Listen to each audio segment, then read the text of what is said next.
Bien, vamos ahora a leer la lectura en segunda de Samuel, en el capítulo 19.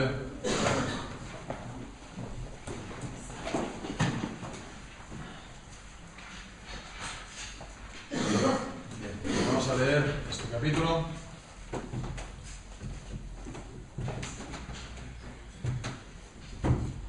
Dice así la palabra del Señor: dieron aviso a Joab: he aquí el rey llora y hace duelo por Absalón. Y se volvió aquel día la victoria en luto para todo el pueblo, porque oyó decir el pueblo aquel día que el rey tenía dolor por su hijo.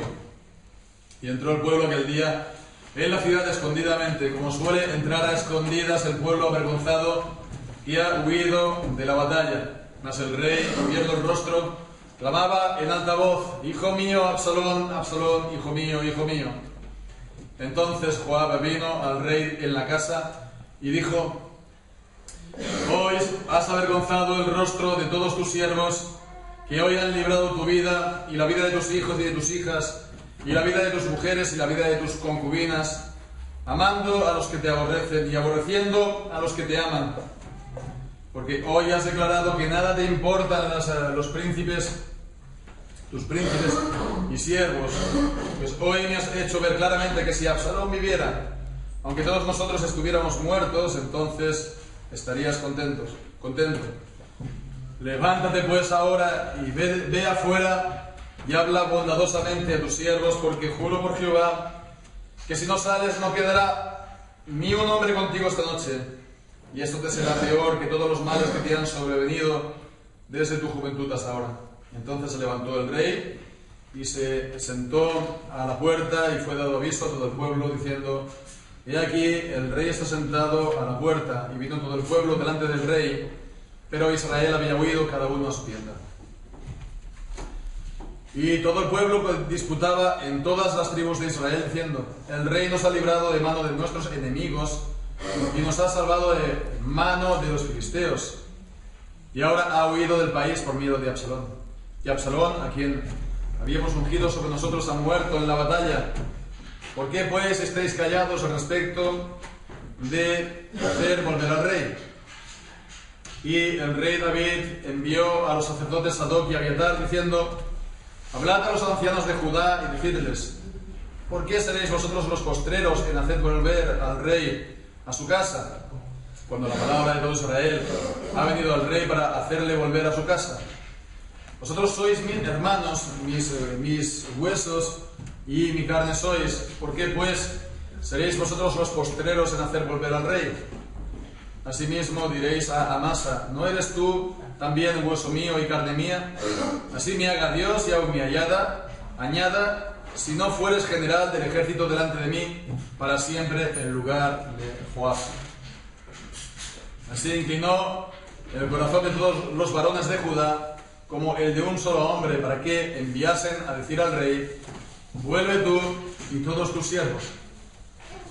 Volvió pues el rey y vino hasta el Jordán, y vino Judá a Gilgal para recibir al rey y para hacerle pasar el Jordán.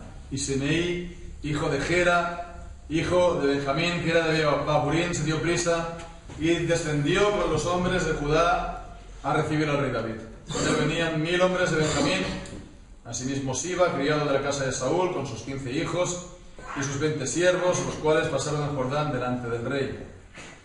Y cruzaron el vado para pasar a la familia del rey y para hacer lo que a él le pareciera. Entonces Simei, hijo de Gera, se postró delante del rey cuando él hubo pasado el Jordán, y dijo al rey: no me culpe mi señor de iniquidad, y tengas memoria de los males que tu siervo hizo el día en que mi señor el rey salió de Jerusalén. No los guarde el rey en su corazón, porque yo tu siervo reconozco haber pecado, y he venido hoy el primero de toda la casa de José para descender a recibir a mi señor el rey. Respondió Abisai, hijo de Sarbia, y dijo: ¿no ha de morir por esto Simei, que maldijo al ungido de Jehová? David entonces dijo: ¿qué tengo yo con vosotros, hijos de Sarbia, para que hoy me seáis adversarios? ¿Ha de morir hoy alguno en Israel? Pues no sé yo que hoy soy rey sobre Israel. Y dijo el rey a Simei: no morirás. Y el rey se lo juró. También Mefiboset, hijo de Saúl, descendió a recibir al rey. No había lavado sus pies, ni había cortado su barba, ni tampoco había lavado sus vestidos desde el día en que el rey salió hasta el día en que volvió en paz. Y luego que vino a él, a Jerusalén, a recibir al rey, el rey le dijo: Mefiboset, ¿por qué no fuiste conmigo? Y el rey le respondió: Señor rey, señor mío, mi siervo me engañó, pues tu siervo había dicho: enalbardarme un asno y montaré a él, e iré al rey, porque tu siervo es cojo. Pero él ha calumniado a tu siervo delante de mi señor el rey. Mas mi señor el rey es como un ángel de Dios. Haz pues lo que bien te parezca. Porque toda la casa de mi padre era digna de muerte delante de mi señor el rey. Y tú pusiste a tu siervo entre los convidados a tu mesa. ¿Qué derecho pues tengo aún para clamar más al rey? Y el rey le dijo: ¿para qué más palabras? Yo he determinado que tú y Siba os dividáis las tierras. Y Mefiboset dijo al rey: deja que él las tome todas, pues que mi señor el rey ha vuelto en paz a su casa.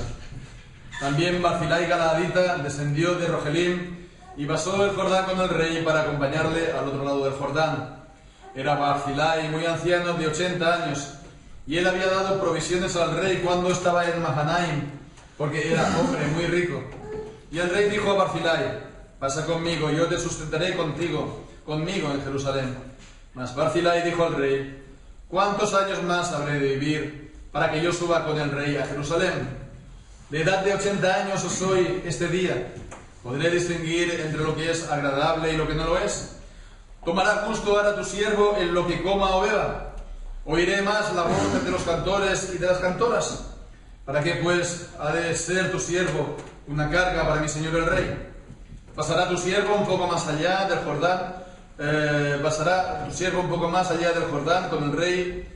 ¿Por qué me ha de dar el rey tan gran recompensa? Yo te ruego que me dejes volver a tu siervo y que muera en mi lugar, junto al sepulcro de mi padre y de mi madre. Mas he aquí a tu siervo Kinam, que pase él con mi señor el rey, y haz a él lo que bien te pareciere. Y el rey dijo: que pase conmigo Kinam, y yo haré con él como bien te parezca, y todo lo que tú pidieres de mí, yo lo haré. Y todo el pueblo pasó el Jordán, y luego que el rey hubo también pasado, el rey besó a Barzillai y lo bendijo, y él se volvió a su casa. El rey entonces pasó a Gilgal, y con él pasó Kinam, y todo el pueblo de Judá acompañaba al rey, y también la mitad del pueblo de Israel. Y he aquí todos los hombres de Israel vinieron al rey y le dijeron: ¿por qué los hombres de Judá, nuestros hermanos, te han llevado y te han hecho pasar el Jordán al rey y a su familia y a todos los siervos de David con él? Y todos los hombres de Judá respondieron a todos los de Israel: porque el rey es nuestro pariente. Mas, ¿por qué os enojáis vosotros de esto? ¿Hemos nosotros comido algo del rey? ¿Hemos recibido de él algún regalo? Entonces respondieron los hombres de Israel y dijeron a los de Judá: Nosotros tenemos en el rey 10 partes, y en el mismo David más que vosotros. ¿Por qué pues nos habéis tenido en poco? ¿No hablamos nosotros los primeros respecto de hacer volver a nuestro rey? Y las palabras de los hombres de Judá fueron más violentas que la de los hombres de Israel. Amén. Señor bendiga su santa palabra. Ya dice el dicho, ¿no?, que al perro muerto todos los empulgas, ¿no? Cuando a alguien le va mal, pues todo el mundo se aparta de él. Ahora bien, pues cuando le van bien las cosas a uno, entonces todos aquellos que antes eran, odiaban un poco, despreciaban, ¿no?, se apartaban de él porque no podían recibir nada de él, pues entonces ahora ya se vuelven sus amigos para ver qué es lo que pueden recibir de él. Esto es algo bien común en la vida. No hace falta ser una persona importante ni un rey en ningún lugar para poderlo comprobar, pero cuanto más si uno está en una situación de riqueza o una situación de poder, autoridad o gobierno de quien entonces la gente puede recibir pues favores o algún tipo de prebendas. Bueno, pues esta es la situación que hemos de la que hemos leído aquí en este capítulo, en 2 Samuel, este capítulo 19. Estamos en el mismo día y al día siguiente de la victoria de David sobre Absalón, o mejor dicho, de los hombres de David, dirigidos por el general Joab, sobre Absalón y sus hombres. Tal como también lo habíamos visto en su día con los consejos de uno y de otro, de Aitofel y de Husai, pues los hombres de David eran una minoría y los de Absalón era la gran mayoría, porque era pues prácticamente todo el país de Israel, de las 10 tribus. Bueno, pues buena parte de los que estaban en contra de David cuando se levantó Absalón, pues ahora lo vemos que les están buscando su favor. Hay una serie de personajes aquí en este capítulo y podemos ver una serie también de actitudes con ellos, tras ellos, y podemos también pues sacar ilustraciones que nos puedan ser útiles para conocer mejor pues el género humano, y no solo lo demás, sino también eventualmente nuestro propio corazón. Comenzamos pues por esta serie de personajes, por Joab, que habíamos visto ya ha ido pues interviniendo. Él con todo y con eso era una persona fiel a David, él contraviniendo las órdenes expresas de David dio muerte a Absalón. Y bueno, pues ya decíamos que por otra parte la muerte de Absalón era justa, aunque contravino el mandamiento de David, pero fue justo, fue tiempo de guerra, y lo que había hecho pues Absalón realmente era digno de muerte. En este sentido, pues Joab, que además era tiempo de guerra, pues fue brazo ejecutor de la justicia de Dios, mientras que veíamos la compasión y el amor que con todo y con eso pues David pues todavía tenía por su hijo. Y es pues aquí, continuando justo con esta historia, lo primero que nos encontramos en este capítulo: David sigue lamentándose y llorando por su hijo. Entonces, bueno, pues el pueblo ve esto y pasó entonces a estar alegre por la victoria de haber librado la vida de David y de todos los suyos, pues al ver la pena de David, pues pasan a estar entrando en la ciudad aquí un poco a escondidas, avergonzados, como si hubieran sido derrotados. Entonces, realmente, aunque uno pueda comprender el dolor de David como padre, pero por otra parte, David también era rey, y bueno, pues sí, es verdad que Absalón era tu hijo, pero fíjate, Absalón había buscado tu vida. Entonces, también puedes dolerte de todo esto, pero digamos en tu fuero interno, y que eso no salga a relucir y que la gente no lo vea, y que digamos que como personaje, como rey, él también tenía que pensar en todo este tipo de cosas, en todos aquellos que habían arriesgado su vida, incluso todos aquellos que habían dado la vida, porque alguno que otro habría muerto en la batalla, y en sus familias, ¿no?, defendiendo al rey y su familia. Entonces, bueno, pues todo lo que está diciendo aquí Joab tiene toda la razón, ¿verdad? Todo lo que vemos aquí tiene toda la razón y no se le puede reprochar nada a Joab. Y bueno, pues ciertamente habla duro al rey, y pues le está diciendo pues realmente palabras fuertes, ¿no? Está diciendo pues que bueno, pues nos está mostrando que no te importamos nada, ¿no? Que los demás han arriesgado su vida por ti, y así se lo pagas, así tú se lo correspondes. Tiene toda la razón en todo lo que está diciendo. Ahora bien, sí que es cierto que a lo mejor no, es que va un poco más allá porque llega a amenazar al rey. Entonces ya llega realmente a traspasar el paso de lo que es legítimo a ilegítimo. A veces es necesario hablar fuerte a la gente, ¿verdad? Siempre y cuando no le faltes el respeto, no le insultes. Y si uno es inferior, puedes hablar claramente, con franqueza, al jefe, al patrón, al amo, a los padres, a quien sea, siempre y cuando, no te insubordines. Y aquí le está amenazando realmente de esto, de rebelarse él y que le fuera peor a él que con Absalón incluso.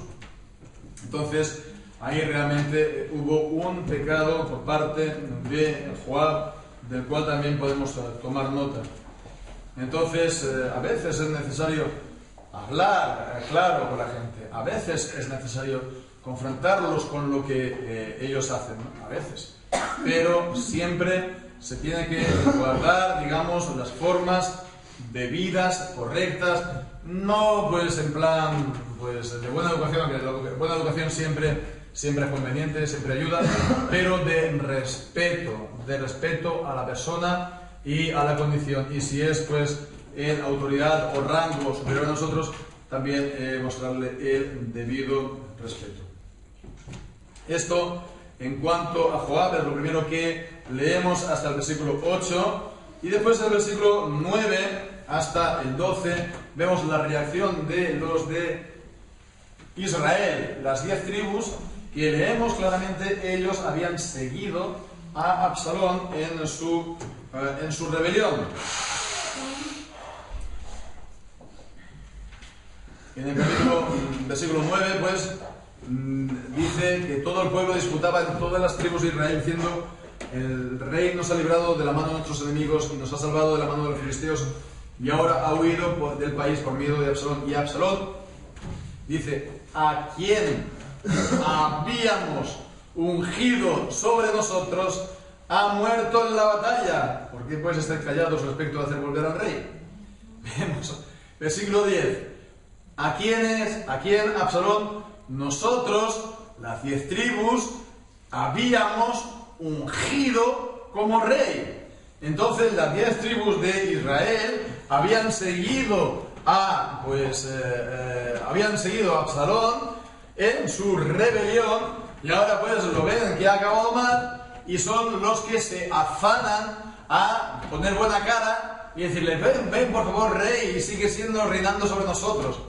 Esto lo vemos aquí en estos versículos, y al final del capítulo también vuelven al mismo tema a partir del versículo 41, cuando como los que lo reciben los primeros son los de Judá, ya veremos también que es David quien lo procura, pues ellos están diciendo: nosotros en el rey tenemos 10 partes, vosotros solo una.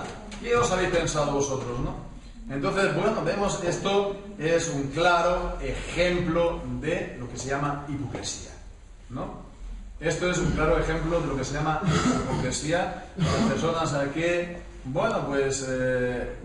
cuando pueden, pues te ponen la puñalada por la espalda, y cuando ven que nada consiguen, te vienen con la buena cara y se postran delante de ti. Entonces, realmente aquí hay también mucho de qué aprender acerca de esta actitud que se tiene que rechazar siempre. La Biblia rechaza la hipocresía. Jesús está reprendiendo a los fariseos, a los escribas, llamándoles hipócritas. La hipocresía es algo que el Señor detesta. Nosotros como creyentes tenemos que tener solamente una misma cara por delante y por detrás de la persona. Hemos de decir siempre lo mismo. Entonces es algo también a tener en cuenta, aunque pues vemos de que el rey, entonces con eso pues él tampoco era tonto, por así decirlo. ¿Por qué? Pues primero porque en cuanto a Joab, él ya vio que Joab se había pasado mucho, ¿no? Como se suele decir, se había pasado unos cuantos pueblos, ¿no? Él había sido un hombre que había servido al Señor, que había servido, pues por ejemplo, cuando se enfrentaron a los sirios, Nahas de Siria, os acordamos que estuvo con a su hermano y se estaban cubriendo mutuamente las espaldas y diciendo, bueno, si nos atacan y prevalecen contra ti, yo te ayudaré, y si no, pues entonces tú me ayudas a mí, esfuérzate, esforcémonos por las ciudades de nuestro Dios, ¿no? Entonces, era una persona valiente, era una persona que también amaba a David, etc., pero se había pasado, se había extralimitado, había faltado el respeto y había pasado por encima de la autoridad de David como rey. Entonces aquí, pues David, aunque no se le opone porque ya veremos más adelante cuando habla las últimas palabras a Salomón, no podía enfrentárselo, se encontraba en inferioridad de fuerzas con él, pero él ya dispone que él no sea el general, y en el versículo 13 dice que él será general en lugar de Joab. Pero también vio esa hipocresía de los de Israel y envió a decir a los de Judá que, que ellos son de su propia familia, porque David era de la familia de la tribu de Judá, y que lo vengan a recibir antes que el otro. Bien, esto en cuanto a los de Israel y también David, de que ve tanto lo de Judá como lo de, tanto lo de Joab como lo de las actitudes de Israel. Pero vemos más personajes y ahora a continuación, a partir del versículo 16, es Simei, hijo de Gera, el cual, nos acordamos cuando David huía, era aquel que estaba en el cielo de la montaña y David iba por el valle y estaba tirando piedras y le estaba diciendo, David, que eres un perverso, que todo esto te viene por tus pecados, porque eres un hombre de sangre, etc. Y ya David le libró de morir en aquel día porque había hombres que decían de ir a quitarle la cabeza. Aquí él tuvo que temer por su propia cabeza y dijo, ahora va a venir David y voy a recibir por mis palabras. Es bueno tenerlo presente porque aquel que abre mucho su boca busca su ruina. Y aquel que estaba abriendo la boca contra David, pensando que estaba completamente hundido y estaba iba a perder sin ningún tipo de duda, ahora resulta que va y David vence, con lo cual, ¿ahora qué? Uno ha de ser prudente en toda circunstancia, ante todas las personas y en toda circunstancia, porque no sabes cuál será el final de la historia, no sabes cuál será la situación, si va a acabar bien para esa persona o para ti. Todas las cosas están en las manos de Dios. Lo que uno dice en una circunstancia pensando que eso no le va a afectar para nada, al final uno puede recibir las consecuencias, y ya nos lo advierte el Señor Jesús, que tengamos cuidado porque no hay nada oculto que no sea revelado, y nos dice que de toda palabra vana ociosa darán cuenta los hombres en el día del juicio. Así, por lo tanto, pongamos guarda a nuestra boca, porque vemos que, como decíamos, hay tantos proverbios, ¿no?, en el libro de Proverbios que nos dice, ¿no?, que acerca del uso correcto de la lengua, quien abre mucho la lengua busca su ruina, su destrucción. En todo caso, en cuanto a la reacción de David con Simei, vemos que él no se dejó llevar por el sentimiento de venganza. Él lo había deshonrado, él lo había humillado, y él era el rey. Sin embargo, él no tomó represalias en su momento, ¿verdad? Y lo puso todo en la perspectiva del Señor. Yo estoy aquí en la mano de Dios, haga conmigo lo que bien le pareciere. Y viendo que si le estaba aquí insultando o le estaba hablando mal, veía la mano de Dios en esa circunstancia. Con lo cual vemos, es importante, hemos de ver también la mano de Dios en toda circunstancia, aún si viene una cosa mal o desfavorable para nosotros, el Señor nos la envía y pues tendrá algún propósito en ella.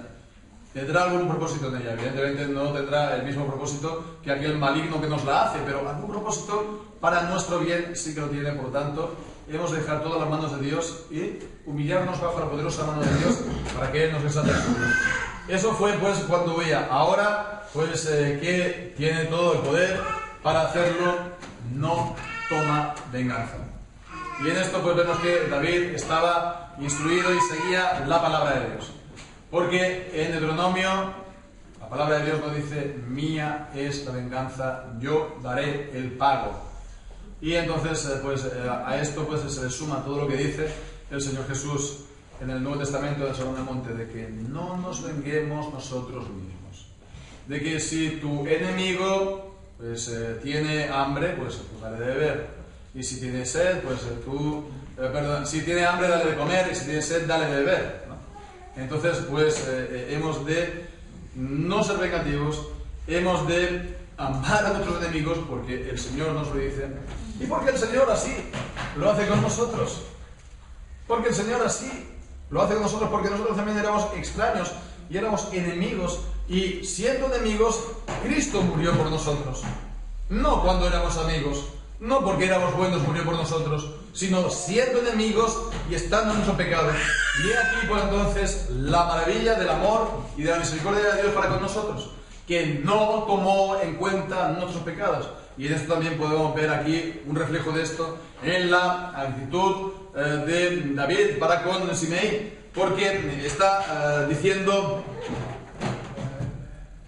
en el versículo 19: no me culpe, mi Señor, de iniquidad, ni tengas memoria de los males que tu siervo hizo en el día que mi Señor el Rey salió de Jerusalén. No los guarde el Rey en su corazón, porque yo, tu siervo, reconozco haber pecado. No sé, él está reconociendo su pecado, está confesando su pecado. Cuando tú saliste yo me actué mal, pero lo que está pidiendo, por lo tanto, es que no le culpe, no tenga en cuenta lo que él hizo y no culpe lo que él había hecho, ¿verdad?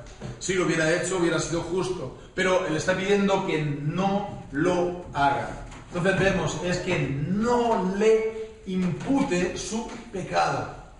No le impute su pecado ni la culpa de lo que hizo. Y esto es lo que hace el Señor con los creyentes. Hemos pues cantado el Salmo 32. Bienaventurado aquel cuya transgresión es perdonada, cubierto su pecado. Bienaventurado aquel a quien Jehová no imputa iniquidad. La iniquidad es suya, la iniquidad la ha hecho, pero Dios no se la atribuye. Dios no le está culpando y dice: ves, tú has hecho esto, tú mereces por lo tanto la muerte. ¿Por qué? Porque eso es lo que hizo Dios con su Hijo Jesucristo, el Padre con su Hijo Jesucristo, imputándole la culpa de nuestros pecados y tratándolo en nuestro lugar en la cruz, para que Él nos pueda tratar a nosotros benignamente por causa de Cristo y de su obra. Entonces, la respuesta de David, por lo tanto, es no vengarse, ponerse pues por encima y decir: bueno, pues yo ya sé que yo soy rey, ¿no? ¿Para qué ahora voy a conseguir yo con esto? Estar un poco por encima de la situación, no hacer caso de la injuria que le había hecho.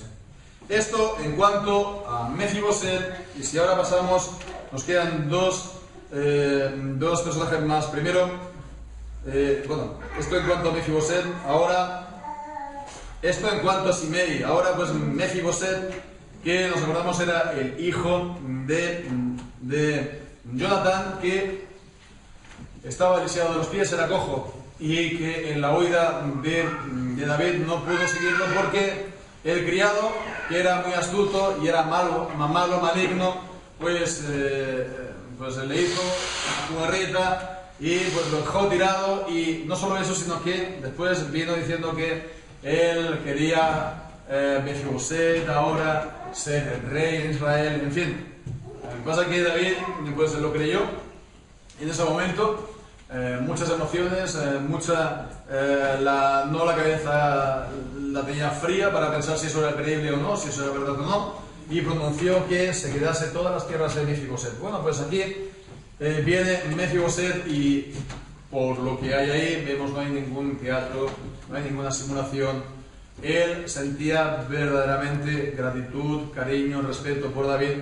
No lo pudo seguir porque el otro pues le hizo esa jugada y pues vino pues con esas muestras exteriores de dolor, de luto, de lamento. No se había pues cortado su barba, ni siquiera lavado ni los pies ni la ropa, pues hasta que vino David. Así por lo tanto vemos una sinceridad, un amor sincero, y pues que no era por lo que él podía recibir del rey, porque, bueno, para retractarse, bueno, porque no se podía retractar del todo lo que había dicho, porque eso lo habría dejado otra vez en entredicho, pues dice, bueno, pues he decidido que os dividáis la tierra, pues dice, no, para él todas, ya que pues mi rey ha vuelto, yo era digno de muerte, y sin embargo yo he comido a su mesa, me ha recibido con bien. Bueno, pues fijémonos en que él no estaba, a lo mejor al contrario de los de Israel u otros, él no estaba por interés, él estaba por gratitud y él estaba también de una manera humilde, no buscaba para sí pues grandes cosas.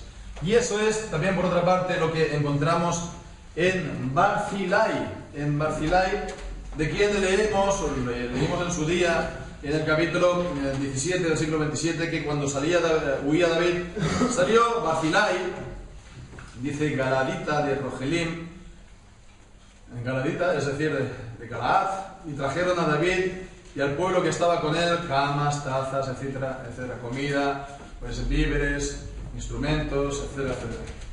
Barzilai, aquí se nos dice que tenía 80 años. Y él había salido en ayuda a David. Él era una persona fiel al rey y por otra parte también generosa. Él era fiel y generosa y ahora pues David se lo quiere recompensar y pues le quiere pues premiar por lo que había hecho y por lo mucho que apreció esa ayuda.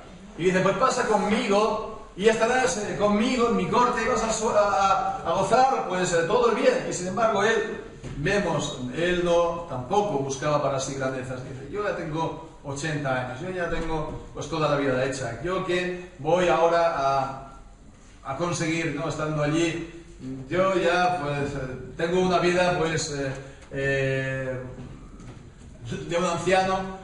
Esto no es para mí. Sin embargo, que pase pues aquí, no sé si es su hijo o quien dice, que pase Kimam, he aquí a tu siervo Kimam, que pase él con mi señor el rey, haz lo que bien te pareciere.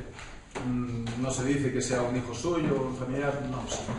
Tal vez sí que sea un hijo suyo, un familiar o un nieto, a saber.